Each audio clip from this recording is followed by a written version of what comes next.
Big boss OTT के winner Elvish Yadav को Noida police ने किया गिरफ्तार, जहां बीती रोज उन पर नशे के लिए सांपों का जहर इस्तेमाल करने के आरोप में मुकदमा किया गया था दर्ज, जिस मामले में रविवार को पुलिस ने कर लिया गिरफ्तार और सूरजपुर कोर्ट में पेश करने के बाद 14 दिनों की न्यायिक हिरासत में भेज दिया गया नोएडा की लुक्सर जेल।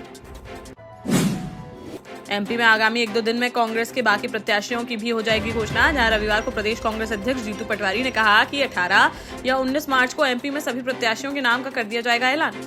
19 मार्च को दिल्ली में केंद्रीय चुनाव समिति की होनी है बैठक, जिसके बाद ही जारी हो सकती है कांग्रेस की लिस्ट।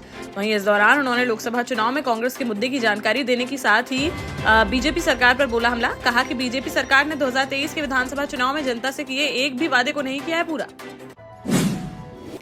मध्य प्रदेश में एक बार फिर ओले बारिश का दौर हो गया शुरू, जहां रविवार को बैतूल में दोपहर 2 बजे तेज हवाओं के साथ हुई बारिश, साथ ही कहीं कहीं गिरे ओले। इस दौरान कई घटनाएं भी आई सामने, जहां 12वीं क्षेत्र में बिजली गिरने से 4 मवेशियों की हो गई मौत। वहीं शाहपुर के सिलपट्टी गांव में गिर गया कच्चा मकान। आंधी के कारण कई मकानों के उड़ते नजर आए टीन शेड। जबलपुर, सिवनी समेत 5 जिलों में ओले बारिश का ऑरेंज अलर्ट जारी। वहीं छिंदवाड़ा, नरसिंहपुर, सागर समेत 13 जिलों में हल्की बारिश और गरज चमक की बनी रहेगी स्थिति।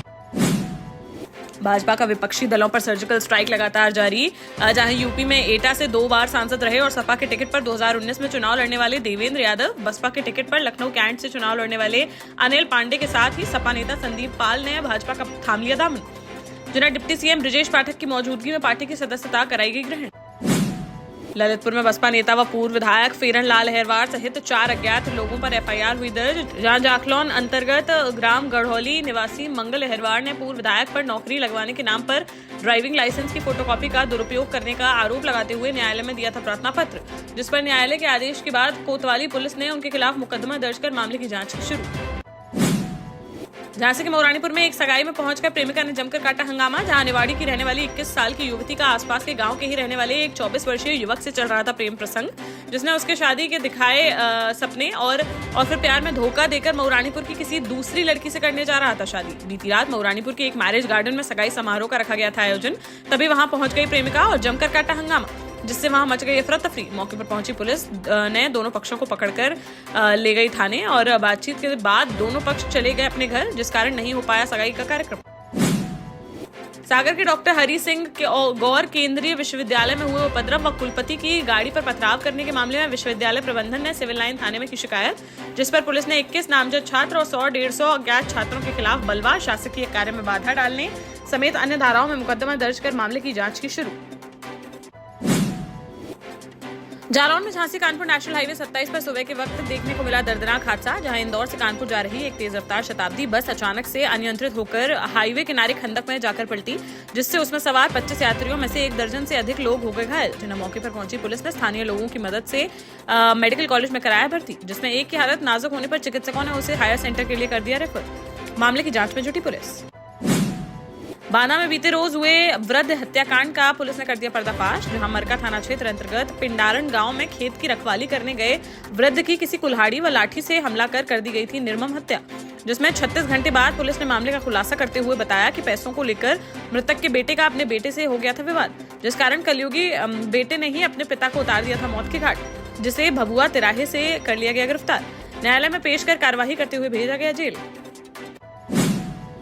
झांसी में रविवार सुबह मॉर्निंग वॉक पर निकले एक वृद्ध कारोबारी की सड़क हादसे में चली गई जान, जहां गुरसराय के परकोटा मोहल्ले में रहने वाले 67 वर्षीय कृष्णा राव हर रोज की भांति रविवार सुबह 6 बजे निकले हुए थे मॉर्निंग वॉक पर, तभी एरज रोड पर किसी तेज रफ्तार ट्रक ने उनमें पीछे से मार दी जोरदार टक्कर, जिससे गंभीर हालत में उन्हें सीएचसी में कराया गया भर्ती, जहां प्राथमिक उपचार के बाद उन्हें झांसी मेडिकल कॉलेज के लिए कर दिया गया रेफर। यहाँ डॉक्टरों ने उन्हें कर दिया मृत घोषित, जिससे घर में छा गया मातम। पुलिस ने शव को पोस्टमार्टम के लिए भेजकर ट्रक चालक पर कार्यवाही की शुरू। टीकमगढ़ पुलिस अधीक्षक ने पुलिस कंट्रोल रूम में प्रेस वार्ता कर 2 दिन पहले हुई लूट के मामले का कर दिया खुलासा, जहां एसपी रोहित काशवानी ने बताया कि लूट मामले में 3 आरोपियों को किया गया है गिरफ्तार, जिन्होंने मिलकर पिछले कुछ दिनों में टीकमगढ़ जिले में 4 और मौरानीपुर में 1 जगह पर लूट की घटना को दिया था अंजाम, जिनके पास से एक अवैध कट्टा, 1 बाइक, नकदी व मोबाइल फोन किए गए बरामद। कार्रवाई कर तीनों को भेजा गया जेल।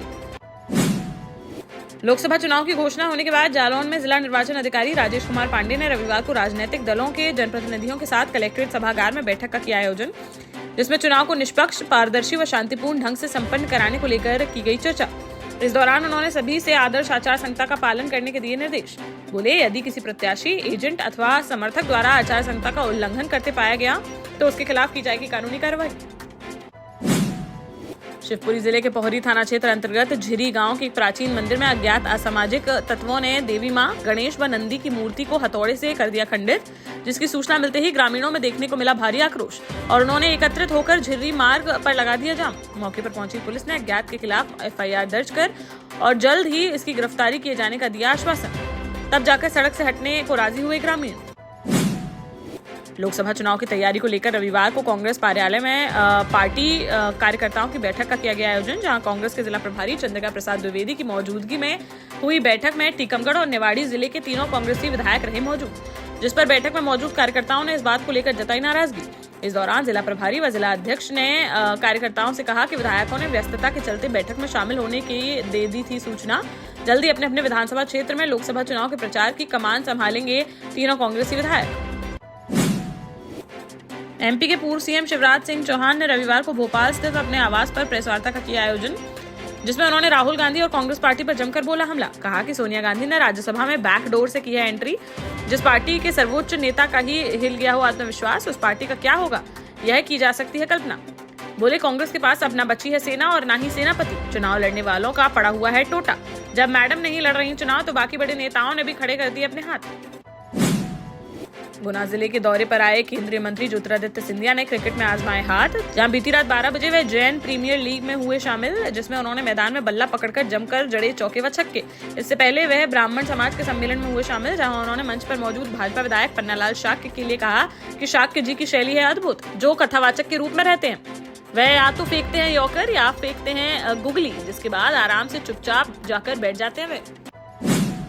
देश का जाना माना सैनफिन ग्रुप आपके लिए फिर लाया है झांसी में वास्तु के हिसाब से फ्लोर प्लान सहित एक शानदार टाउनशिप, जिसमें सुरक्षा की दृष्टि से CCTV, एक ही ग्रैंड गेट से एंट्री और एग्जिट, चौड़ी सड़कें, parking, car wash area, senior citizen and international fountain parks, swimming pool, gym, badminton, tennis आदि courts, school, hospital, shopping mart आदि कई सुविधाएं। इसीलिए तो हम झांसी में लोगों की पहली पसंद। 12 साल पहले अपने स्टार्टअप के साथ ही योग्य नेतृत्व, अनुभवी टीम और सक्षम सेंट्रलाइज और उत्तरदायी प्रबंधन के बल पर सबको घर गुणवत्ता के साथ समय पर घर की योजना के तहत सैनफिन समूह ने बहुत ही कम समय में 1500 से ज्यादा यूनिट्स को दिया है कब्जा। समय पर डिलीवरी से हमारे ग्राहकों में बढ़ा है विश्वास और मिली है संतुष्टि। सैनफिन समूह ने बहुत कम समय में Sanfin Ashok city, green homes residency, green homes city, Sanfin Ashok valley, Delhi public school, Sanfin शाखा, केन सैनफिन अस्पताल सहित कई अन्य परियोजनाओं के साथ नई झांसी के निर्माण में स्थापित किया है एक बड़ा मुकाम। तो आप भी आज ही आइए अपने परिवार के साथ और कीजिए अपने सपने साकार।